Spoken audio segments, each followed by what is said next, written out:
I have never owned a Game Boy. Despite handheld gaming being a big thing in the 1990s, I just found I couldn't get into playing on the go. I had a Sega Game Gear, which I never took outside or on holiday. It was permanently plugged into the mains. People I knew had Game Boys, and on occasion I'd get to have a quick go, the green tinted LCD screen looking primitive in comparison to Sega's colour screen beast. Yet there was much more buzz around the Game Boy and its games. I can recall many an advert for Nintendo's grey block on TV, but cannot remember any specific Game Gear ones.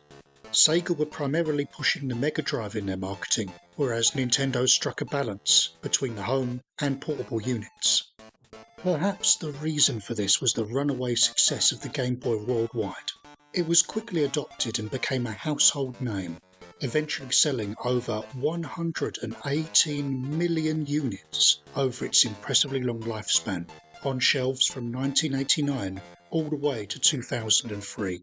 Not bad for a system that initially only had the capability to show just 4 colours: light green, green, dark green, and very dark green.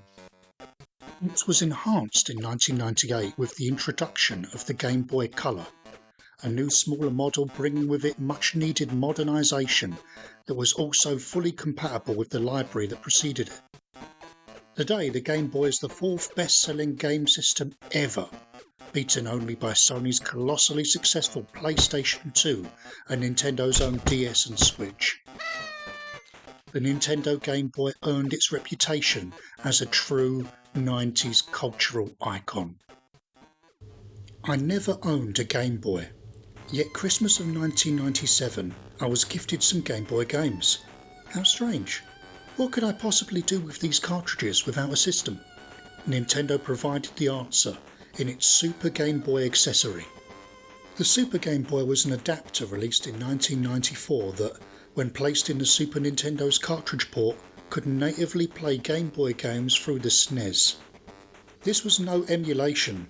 Powered by the innards of an actual Game Boy, the adapter used the SNES to output the action onto the TV. It was perfect for me.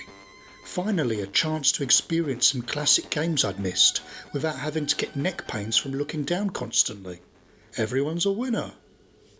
The Super Game Boy wasn't just enlarging games designed for a tiny screen though.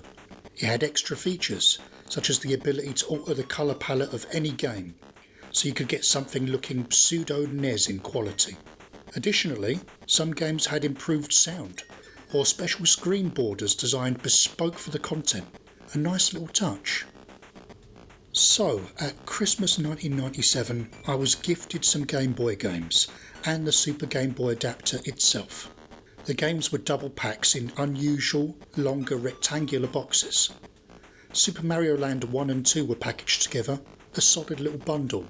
The other contained Donkey Kong Land, which was a portable reimagining of the SNES's Donkey Kong Country, and a rather deceptively named Donkey Kong.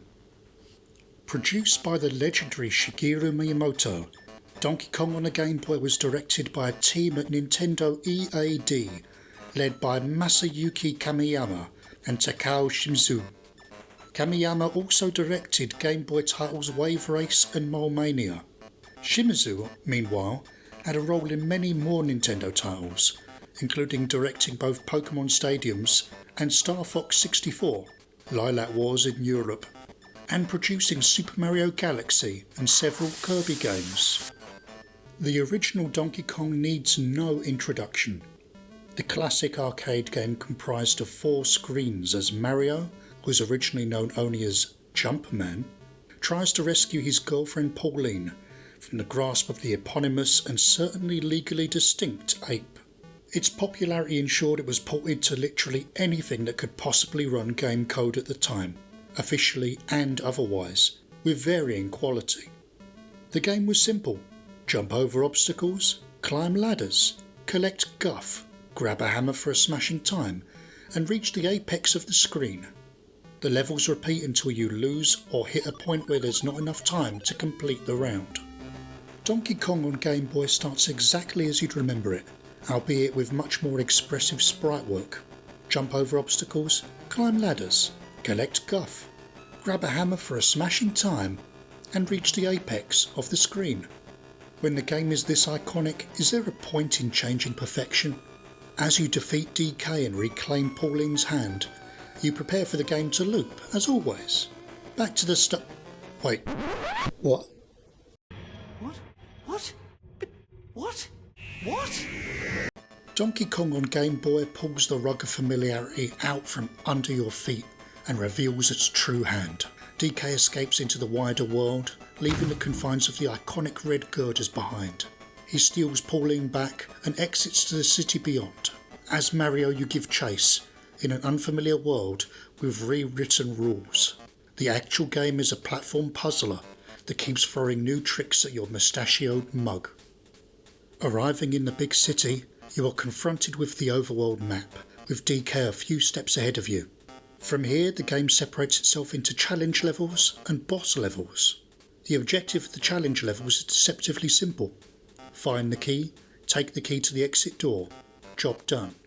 It may feel simple in the early stages, but later progression will challenge your spatial awareness with new obstacles, enemies and pickups.